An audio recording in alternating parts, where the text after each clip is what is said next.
Abiso po sa mga consumer, muling magpapatupad ng taas singil ang Meralco ngayong buwan. Kung magkano, alamin sa ulat ni Clazel Pardilia. Magsisiyasta sana pero tumambay na lang sa labas ng bahay si Lorna para magpahangin. Mainit sa loob ng bahay, sayang ang kuryente. Nagtitipid at maraming binabayaran. Ang pagtitipid ni Lorna, mawawa epek kaya? Ngayong buwan kasi ng Hunyo, magpapatupad ng karagdagang singil sa kuryente ang Meralco.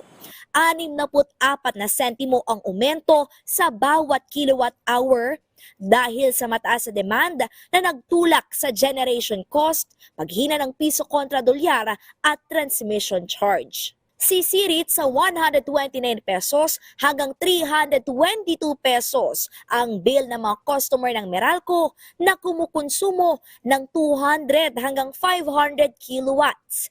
Mas malaki pa raw dapat dyan ang singil, pero nakiusap ang Meralco na utay-utayin ang pagbabayad mula sa mga power supplier. Umabot ho ng 35 centavos per kilowatt hour rounded off. Yung generation charge po. At ito ay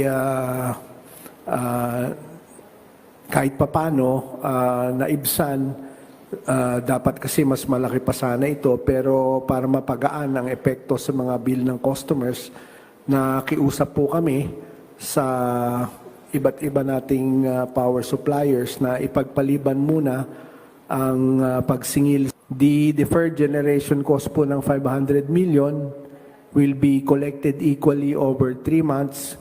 Wala pong interest.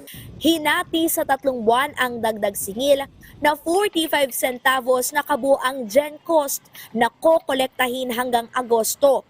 Pero sabi ng Meralco, maaari itong malusaw depende sa galaw ng presyo ng kuryente sa merkado.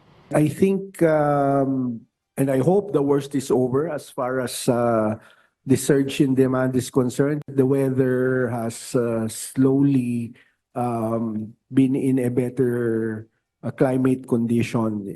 Maybe the price in the spot market will be softer as well. Sa ngayon, para mabawasan ang pasanin ng mga consumer, pinayagan na ng Energy Regulatory Commission ang pagkuha ng Meralco ng 910 megawatts na supply ng kuryente mula sa Ilihan Natural Gas Plant. Paliwanag ng ERC, mapoprotektahan nito ang mga consumer sa pabago-bagong presyo ng wholesale electricity spot market kung saan karaniwang may pressure sa pagtaas ng presyo dahil sa pag-aagawa ng supply.